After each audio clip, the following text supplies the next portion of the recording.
अस्सलामुअलैकुम वीवर्स, कैसे हैं आप सब लोग। उम्मीद है खैरियत से होंगे। मैं हिरा खान और आज की वीडियो में मैं आपको सिखाने जा रही हूँ ये प्यारा सा ब्यूटीफुल सा ब्राइडल मेकअप फुल डिटेलिंग के साथ। अगर अभी तक आपने मेरे चैनल को सब्सक्राइब नहीं किया तो चैनल को सब्सक्राइब करके बेल आइकॉन को क्लिक कर दीजिए ताकि मेरी नई आने वाली तमाम वीडियोज़ आपके पास टाइम पर पहुँचती रहें और आप बहुत कुछ सीखते रहें। चले हम स्टार्ट करते हैं अपनी क्लास और देखते हैं कि किस तरीके से हमने ये ब्राइडल मेकअप किया है। पहले हम आपको दिखाएंगे मॉडल का बिफ़ोर का लुक और उसके बाद हम फुल डिटेलिंग वीडियो देंगे जिसमें कि हमने इनको तैयार किया है।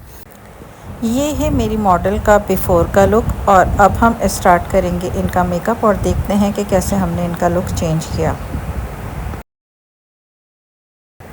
सबसे पहले कंसीलिंग कर रही हूँ मैं, आँखों के ऊपर अप्लाई कर रही हूँ जेवला कॉस्मेटिक का लाइट ओरिएंटल शेड और ये पेंट स्टिक में आपको मिलता है जेवला की। आप चाहें तो आप इसकी जगह 38 नंबर भी यूज़ कर सकते हैं। कंसीलिंग हम क्लाइंट के जिस तरह से डार्क सर्कल्स वगैरह होते हैं उसी हिसाब से करते हैं, तो क्लाइंट के कॉम्प्लेक्शन के मुताबिक आप अच्छे तरीके से कंसीलिंग करें। आइज़ के नीचे अप्लाई कर रही हूँ काशीज़ का लिक्विड फाउंडेशन 10 नंबर का और इसको मैंने आँखों के ऊपर इसलिए अप्लाई नहीं किया क्योंकि जब भी हम कोई ऑयल कंट्रोल बेस अप्लाई करते हैं, जैसे पैनकेक हो गया या जैसे ये लिक्विड फाउंडेशन है ऑयल कंट्रोल, इसको अगर हम आँखों के ऊपर अप्लाई करेंगे तो अगर हम ग्लिटर्स वगैरह लगाएंगे तो वो क्रैक हो जाएंगी, पील हो जाएंगी। और अगर हम लोग जो है वो कोई भी ऐसा शेड अप्लाई करते हैं जिसके पिगमेंट हमें बिल्कुल एक्यूरेट चाहिए तो एक्यूरेट पिगमेंट नहीं आते, पिगमेंट चेंज हो जाते हैं। तो हम लोग आइज़ के ऊपर कोई भी ऐसी चीज़ यूज़ नहीं करते जो कि ऑयल कंट्रोल हो, इसलिए मैं आँखों के नीचे अप्लाई कर रही हूँ। लूज़ फेस पाउडर अप्लाई कर रही हूँ जेवला कॉस्मेटिक का 405 नंबर का। थोड़ा सा ज़्यादा अप्लाई कर रही हूँ क्योंकि हम जब आई मेकअप करेंगे तो अगर कोई शेड नीचे गिर जाता है तो वो डस्ट आउट आराम से हो जाए। पहले हम आई मेकअप कर रहे हैं, बाद में हम बेस बनाएंगे। तो लूज़ फेस पाउडर आपने बहुत सही इस्तेमाल करना है, यानी थोड़ा ज़्यादा इस्तेमाल करना है ताकि शेड्स अगर नीचे गिरें तो आराम से डस्ट आउट हो जाएं। काशीज़ का वाइट जेल लाइनर इनर आई पे यानी वाटर लाइन पे अप्लाई करूँगी आँखों के अंदर मेकअप स्टार्ट करने से पहले, ताकि अगर किसी भी किस्म का इनकी आँखों पे पानी निकले या इरिटेशन हो तो वो मेकअप से पहले ही हो जाए। इस तरह से हमें आँख को खोलना है और फिर इस तरह से अप्लाई करना है।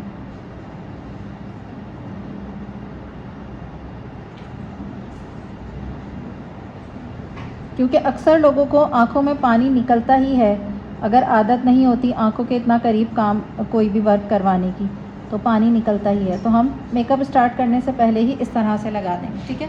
आप लोग भी पहले आई को थोड़ा सा खींच के आँखों से दूर करके फिर आप लगाएंगे, क्योंकि अगर हम बिल्कुल इसी तरह से अप्लाई करेंगे तो आँख में लग जाएगा। तो आपने ऐसे पहले खींचना है इसको। अच्छा, ये जो वाइट जेल लाइनर मैंने लगाया है ये ऑप्शनल है, ये ज़रूरी नहीं है कि आपने लगाना ही लगाना है। ये हम देखते हैं, डिपेंड करता है, किसी को सूट करता है तब लगाते हैं। इसकी जगह हम ब्लैक भी लगा सकते हैं और अगर हम चाहें तो ना भी लगाएं। ये हम बिल्कुल हमारे लिए ऑप्शनल है, कोई बहुत ज़्यादा ज़रूरी चीज़ नहीं है कि ये हमें लगाना ही लगाना है। तो अगर आपकी क्लाइंट को नहीं पसंद है या किसी को जैसे होता है कि नहीं उनको सूट करता है ये, तो अब हम नहीं लगाएंगे। तो सूट करने के ऊपर डिपेंड करता है। आँख हमें थोड़ी बड़ी दिखाने के लिए ये अक्सर लगाना पड़ता है। सही। ब्लैक केक लाइनर से कॉर्नर ड्रॉ कर रही हूँ मैं। अच्छा, केक लाइनर में और जेल लाइनर में फ़र्क होता है। केक लाइनर पानी के साथ लगता है, जेल लाइनर बग़ैर पानी के लगता है। केक लाइनर जो है उसको आप ब्लेंड कर सकते हैं, लेकिन जेल लाइनर को आप ब्लेंड नहीं कर सकते, ठीक है। मैंने आँखों के जो बिल्कुल एंडिंग पॉइंट होता है वहाँ से एक छोटा सा सी क्रिएट किया है और इसको इस तरह से ब्लेंड किया है जैसे लाइनर लगाते हैं हम, हाफ आई तक लेकर आई हूँ। इस तरह से हमने ब्लैक शेड अप्लाई करना है कॉर्नर ड्रॉ करने के लिए। कर रही हूँ मैं, ये जो हमारा कॉन्टोरिंग एरिया होता है आई नोज़ का, नोज़ के कॉन्टोरिंग एरिया से मिलाते हुए और सॉकेट को ड्रॉ करना है। अच्छा, सॉकेट को मैंने थोड़ा सा सॉकेट एरिया से ऊपर से ड्रॉ किया है, क्योंकि हम सॉकेट को जितना ऊपर से ड्रॉ करते हैं हमारी आँख उतनी ही बड़ी लगती है। अगर हम यही सॉकेट यहाँ से ड्रॉ करते तो हमारी आई का साइज़ छोटा हो जाता। तो हमने सॉकेट को थोड़ा सा ऊपर से ड्रॉ किया है और इसको जो है वो हम यहाँ पर लेकर आएंगे कॉर्नर के साथ और इस तरह से क्रिएट करेंगे वी को और यहाँ से इसको फिल कर देंगे। ये मैंने ब्राउन केक लाइनर से सॉकेट ड्रॉ किया है।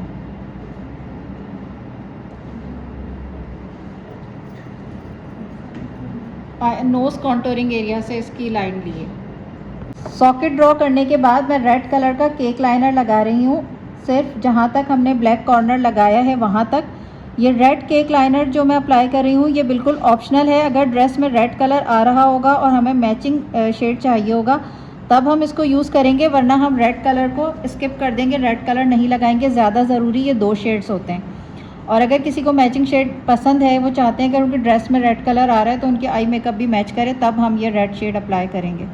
एक और ज़रूरी बात, जब भी हम आई पे वर्क करेंगे तो इस तरह से थंब रखकर और पूरी आई को अच्छे तरीके से खींचकर फिर वर्क करेंगे। इस तरह से छोड़ के और फिर हम कुछ भी अप्लाई करेंगे तो वो अजीबोगरीब हो जाएगा और सही से उसकी एप्लीकेशन नहीं होगी।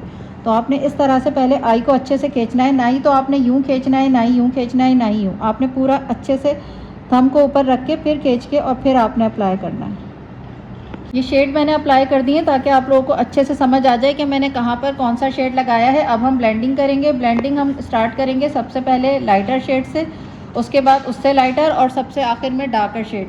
तो हमने क्या करना है, आउटवर्ड स्ट्रोक्स बनाने हैं, यानी ऊपर की तरफ ब्लेंडिंग करनी है, नीचे की तरफ नहीं करनी। आउटवर्ड स्ट्रोक्स बनाने हैं और फिर जहाँ हमें लगेगा कि ज़्यादा कलर आ रहा है वहाँ पर हम इस तरह से फिंगर की मदद से ब्लेंड कर देंगे। ब्लेंडिंग करते वक्त हम किसी शेड को ख़त्म नहीं करते और ना ही कोई शेड प्रॉपर नज़र आना चाहिए कि वो कहाँ से शुरू हुआ कहाँ पे ख़त्म हुआ।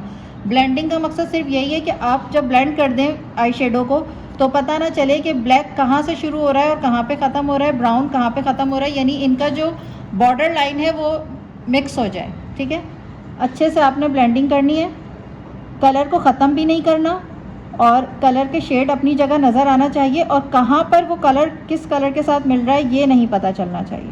तो आप लाइनर ब्रश के साथ भी कर सकते हैं और ब्लेंडिंग ब्रश के साथ भी कर सकते हैं। मुझे लाइनर ब्रश के साथ ज़्यादा सही लगता है, इसलिए मैं लाइनर ब्रश के साथ करती हूँ।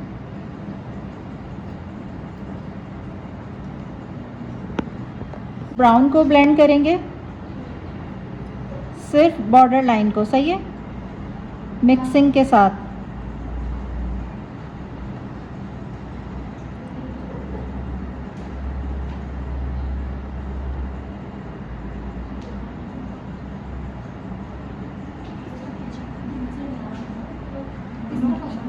इस आई पे मैंने रेड की और ब्राउन की दोनों की ब्लेंडिंग कर दी है। आपने इस तरह से ब्लेंड करना है और उस वाली आँख पे देखिए बगैर ब्लेंडिंग के ये लुक आता है और ब्लेंडिंग के साथ ये लुक आता है। तो आपने इस तरह से ब्लेंड करना है। उसके बाद हम लास्ट में जो है वो ब्लैक को ब्लेंड करेंगे। लास्ट में जो है वो हम ब्लैक को ब्लेंड करेंगे और ब्लैक को ब्लेंड करते हुए हमें बहुत एहतियात करनी होती है क्योंकि हमें ब्लैक को ख़त्म भी नहीं करना होता। ख़ास तौर से इस जगह पर ये वाला जो पॉइंट है इधर ब्लैक रहना चाहिए। अगर आपको ब्लेंडिंग करते वक्त ऐसा लगे कि इस पॉइंट से ब्लैक ख़त्म हो गया है तो आप चाहें तो दोबारा से लगा सकते हैं केक लाइनर शेड को इन्हेंस करने के लिए। यहाँ पर हमें डेप्थ चाहिए होती है ताकि आई का जो है वो शेप अच्छा सा नज़र आए। तो इस पॉइंट से आपने ब्लैक को ख़त्म नहीं होने देना। ब्लेंड करें, लेकिन इस पॉइंट पर अगर आपको लगे कि आपका शेड ख़त्म हो रहा है तो आप दोबारा से अप्लाई कर दें। जैसे ब्लेंडिंग के बाद मुझे फ़ील हुआ कि यहाँ पर ब्लैक कम हो गया है तो मैं डेप्थ देने के लिए इधर दोबारा से सिर्फ इतने एरिया पर ब्लैक अप्लाई कर रही हूँ।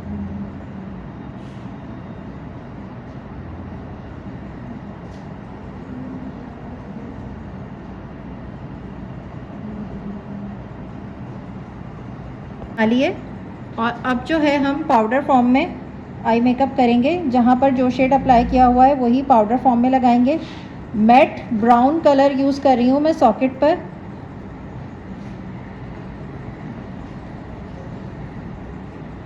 ब्लेंडिंग के साथ अप्लाई करेंगे, लगाते जाएंगे और ब्लेंड करते जाएंगे। सॉकेट पर मैट कलर्स यूज़ किए जाते हैं, सॉकेट पर हम शिमरी शेड्स नहीं लगाते। जब भी हम सॉकेट एरिया पे कलर्स अप्लाई करते हैं तो मैट कलर्स अप्लाई करते हैं।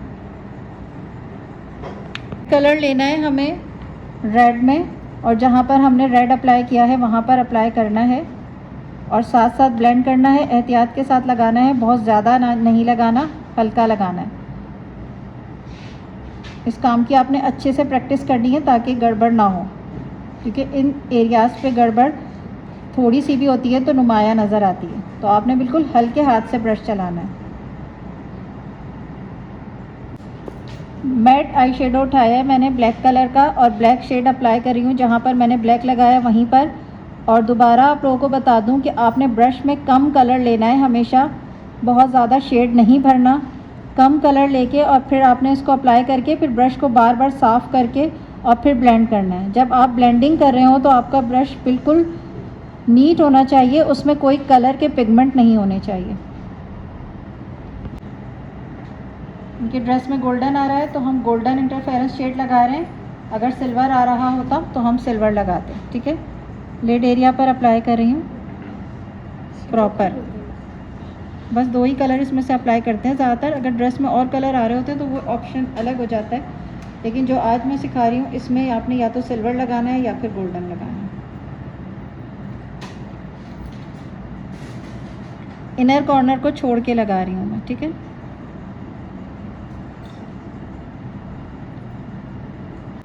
यही इंटरफेरेंस शेड बोन एरिया पर अप्लाई कर रही हूँ। ब्लेंडिंग के साथ ज़्यादा ब्लेंडिंग नहीं कर पा रही क्योंकि इनकी आईब्रो नहीं बनी हुई, तो वो बाल जो हैं ब्लेंड करने से शेड को निकाल रहे हैं, लेकिन आप लोगों ने अच्छे से ब्लेंड करना है। इसकी जगह अगर हम सिल्वर अप्लाई करेंगे तो सिल्वर लगाएंगे, गोल्डन अप्लाई करेंगे तो गोल्डन। अगर ड्रेस में जो शेड आ रहा हो वही शेड हम सेलेक्ट करेंगे। लिड एरिया पर 255 नंबर की golden glitter sparkling dust apply कर रही हूँ। ये ज्वेला कॉस्मेटिक की है, 255 इसका नंबर है। और स्पार्कलिंग डस्ट जो मैं स्टिक करूँगी वो इससे करूँगी। ये ग्लू है मेरे पास, आप लोगों के पास जो भी हो ग्लिटर ग्लू वो आप यूज़ कर सकते हैं, ज़रूरी नहीं है कि आप यही यूज़ करें, और भी कंपनी के आते हैं मार्केट में। अप्लाई करने का तरीका ये होता है कि हम फिंगर में थोड़ा सा लेके ग्लू, ज़्यादा नहीं लेना, और इसको आई बॉल एरिया पर बिल्कुल हल्का हल्का टैप टैप करके अप्लाई करते हैं, और फिर इसके सूखने से पहले ही इस पर गोल्डन स्पार्कलिंग डस्ट जो मैंने आपको बताई थी वो अप्लाई कर देते हैं।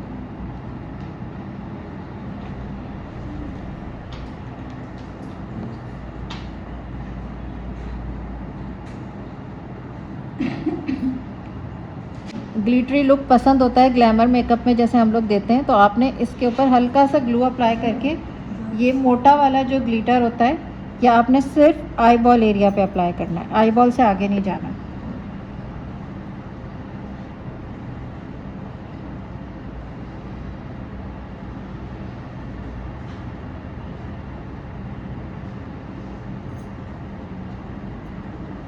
आई खोलें। अब ये दोनों आँखों में इतना फ़र्क आता है बस ग्लिटर का। किसी को ये लुक पसंद होता है, किसी को ये पसंद होता है, जो जिसको पसंद हो आप उस तरह से कर देंगे। इधर पे हाइलाइटर लगा रही हूँ मैं, आप इंटरफेरेंस का भी ले सकते हैं। मून वाइट शेड लगाना होता है आपने, लगाकर और इसको फिर हम ब्लेंड कर देते हैं, यानी ये सिर्फ हम इनर कॉर्नर पे लगाते हैं। मेकअप करने के बाद हम लोग लैशेस लगाएंगे। अभी हम लैशेस नहीं लगा रहे, तो उसके बाद हम लाइनर लगाएंगे, और लाइनर बहुत एहतियात से लगाएंगे।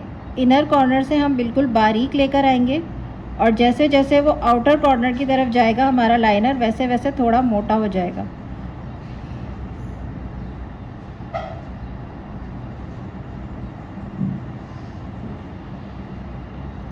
इनर से बिल्कुल बारीक आएगा,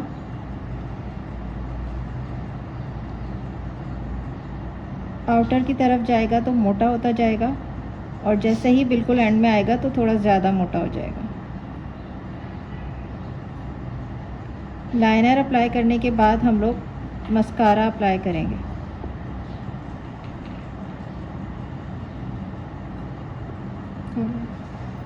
इस तरह से लाइनर का लुक आना चाहिए, थोड़ा सा फेस ऊपर करें।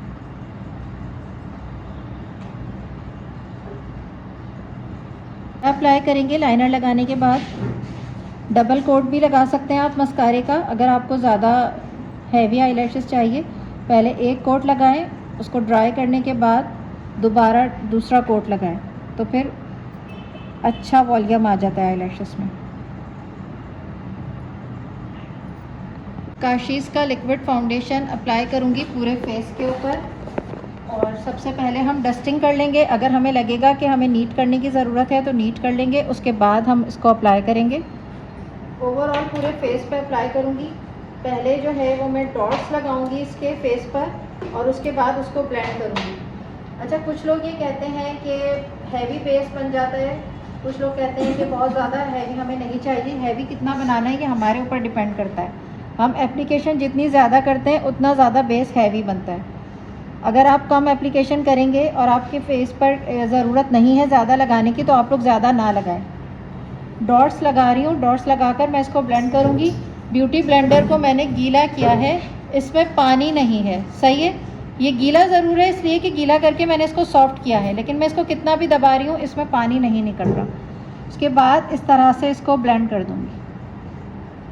फ़ौरन ब्लेंड करते हैं क्योंकि अगर हम डॉट लगाने के बाद काफ़ी देर के बाद ब्लेंड करेंगे तो क्या होगा कि वो जम जाएगा और फिर जो है एक धब्बे की सूरत में बन जाएगा।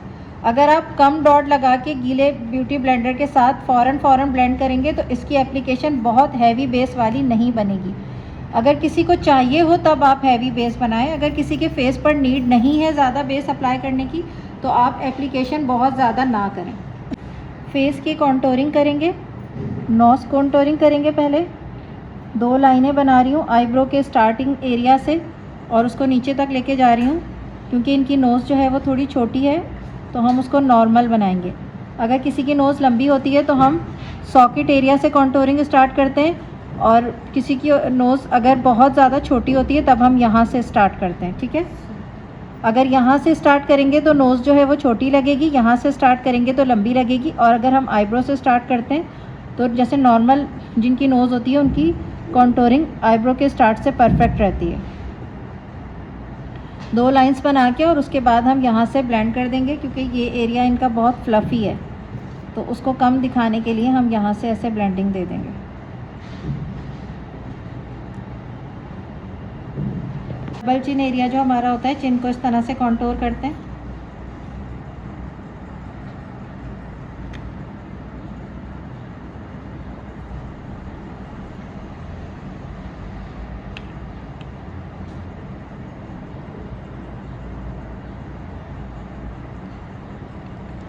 और इस एरिया से बोन एरिया को कॉन्टोर करते हैं, इससे फेस जो है वो लिफ्टेड लगता है।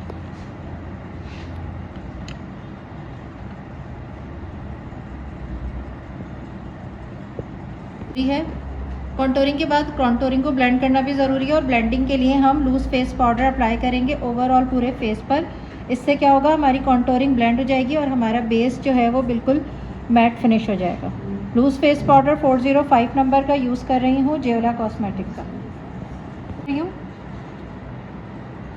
कॉन्टोर के नीचे वाले एरिया से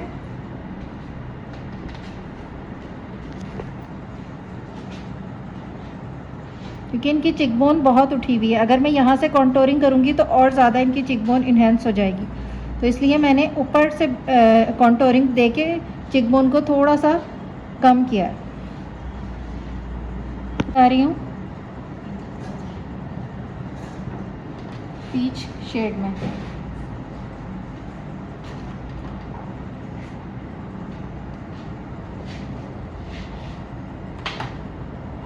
और मून वाइट शेड का हाइलाइटर नोज़ के ऊपर इस तरह से, लिप्स के आसपास, ताकि जब हम लिपस्टिक लगाएं तो लिपस्टिक बहुत अच्छे से इन्हेंस हो। ब्रश से ब्लेंड करेंगे। आप चाहें तो फोरहेड पर भी लगा सकते हैं हाइलाइटर।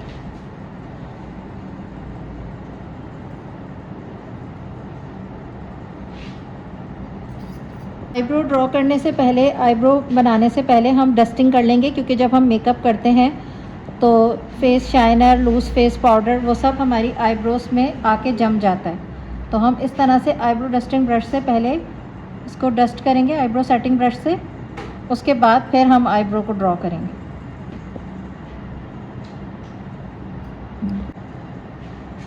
ब्राउन कॉन्टोरिंग शेड से सिर्फ जो जो गैप्स है आईब्रो के उसको फिल करूँगी। आर्टिफिशियल लुक नहीं देना हमने, जहाँ से हमें गैप फील हो रहे हैं बस हमें उसी गैप को फिल करना है।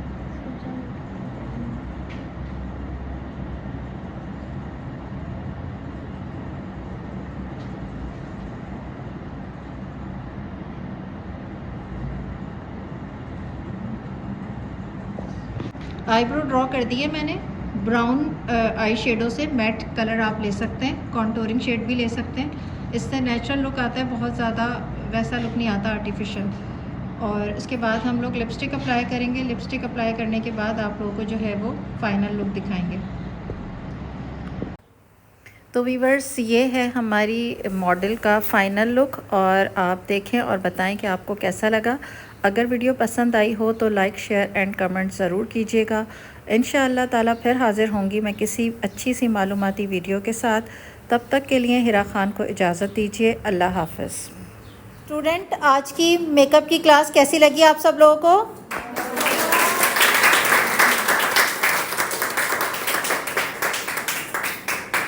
Thank you so much.